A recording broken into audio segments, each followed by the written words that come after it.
Oh, I don't fucking think so.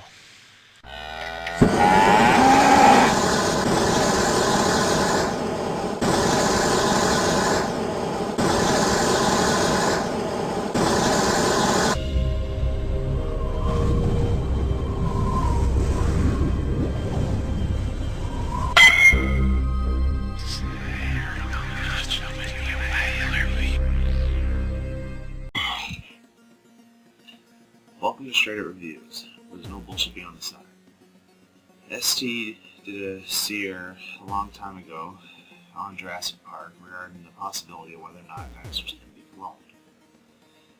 Now that Jurassic World is out, fans are literally 70-30 on whether or not it was good, if not better than the first movie, or extremely very crappy, much like the sequels Lost World and 3.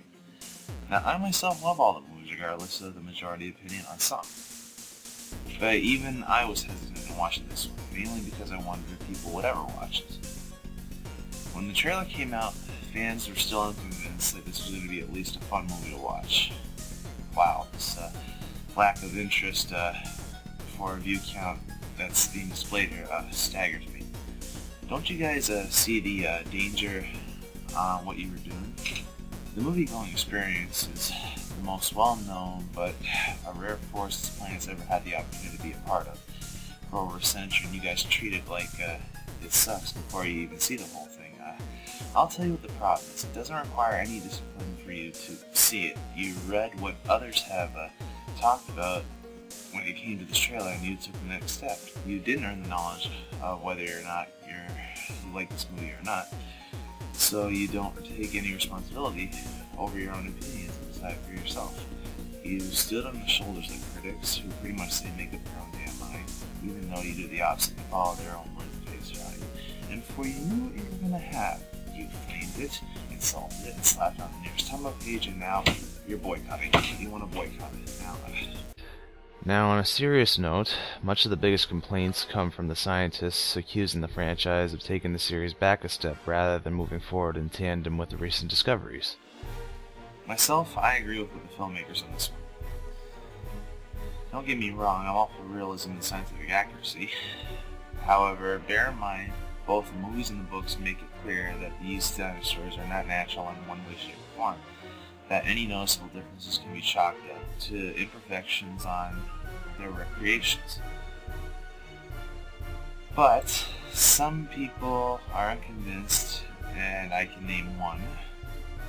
So ST Defect and I are taking the necessary precautions to make sure that that person doesn't interfere with this review. You son of a bitch. I love you too. Now, for those who are tuning in, Jurassic Park was a franchise that started with a book by Michael Crichton, which was about a man who thought the idea of using cloning and genetics would be useful in creating a theme park full of dinosaurs. Before the park opens, the dinos are set free by a greedy technician, and all hell breaks loose before the park could even open. The book was later adapted into a movie directed by Steven Spielberg, and it became one of the highest grossing films of all time. Both the novel and movie warranted sequels, which got panned, however remained popular enough to bring in Jurassic World. Now, Jurassic World, whether you loved it or hated it, did have an interesting setup. What would happen if these guys grew a brain, not hired staff that hated their job, provide better security measures, and actually have the park open for business, but things still go wrong anyway? It's a rare concept, but it has worked on at least 2 occasions. The story revolves around 3 major plot lines in one big world. 22 years after the events of the first movie on Isla Nublar, InGen's top geneticist Dr. Wu, The only actor who said yes to this movie, worked alongside Simon Masrani of the Masrani Corporation to finish off the dream that John Hammond started by creating Jurassic World. An updated version of the original park, which not only showcased the dinosaurs, but created rides, interactive centers, and the like. And unlike the first movie, it became a complete success for 11 years. We are even introduced to a few SeaWorld-style shows with the Mosasaurus eating Jaws. Now, I know what you're thinking. Why hasn't PETA complained yet? Come to think of it, that's a good question. Maybe they did and they got fed to the carnivores.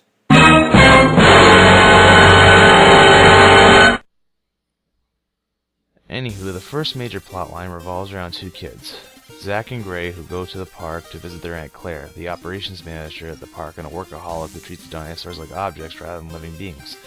While Gray couldn't be more excited, Zach, the oldest, isn't quite surprised and considers the park a bore.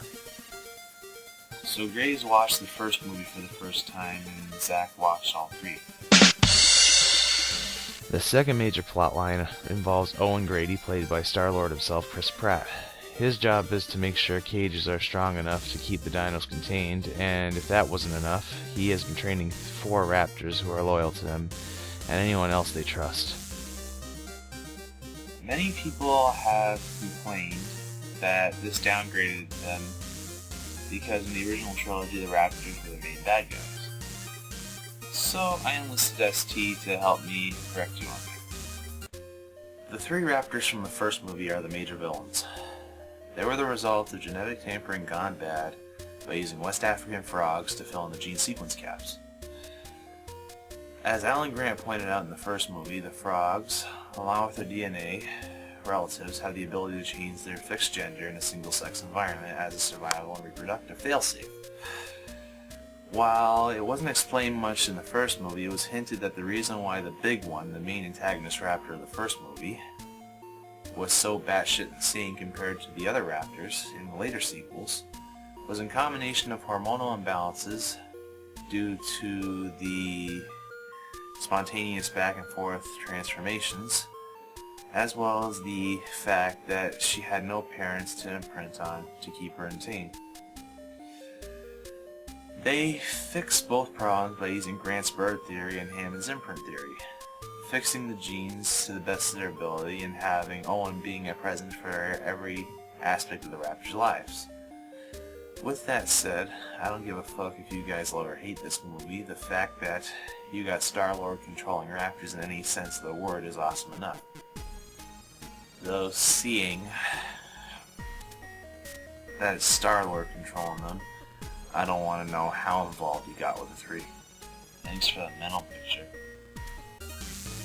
Our main villain, Hoskins, wants these raptors as a means to sell to the military in place of human soldiers, a dream that Owen and Masrani deem a bad idea. As the former points out, while he has some degree of control over his pack, they don't listen to everyone. Owen is called in by Claire to inspect the cage of a newly created dinosaur, one that has not been a recreation of already existing extinct beings. This was in a bid to keep tourists from losing interest over time. We get it, this movie is very meta in comparing the actual park to the movie franchise. Though it could have been more meta if they actually had movies based on the park's events. This animal is known as the Indominus Rex, a hybrid mix between the Cretaceous period's deadliest dinosaurs from T-Rex to raptor. To cuttlefish. I'm not even joking. Wu himself stated that one. Maple, what are you doing? I'm writing this stuff down. A mad scientist has to have his hobbies, you know.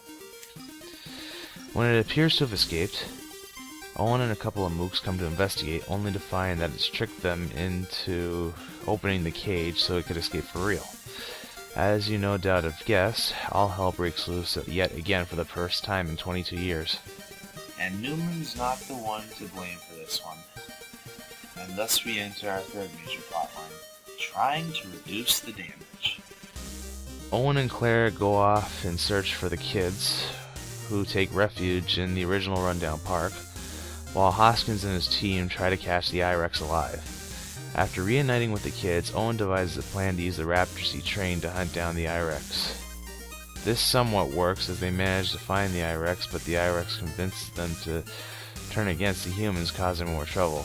It all comes to a head when Claire releases an old familiar-looking T-Rex to battle this terror, proving once again who's the ruler of this franchise. Now, this movie isn't better than the first movie, and it's not trying to be. However, it's a good movie on its own right. It introduces new spins on old ideas, great characters you love or love to hate, and even managed to be the only Jurassic Park sequel to get at least some praise, if not more respect, than the other two. The only nitpicks I have is lack of Jeff Goldblum and Wu going from Mr. Exposition to flat-out mad scientist territory with no motive whatsoever. Other than that, it's a fun movie to watch, and it made us like dinosaurs again. As usual, debate, argue, and let me know what I miss. Stay tuned for more. Okay, I reviewed the movie. You can try not killing me.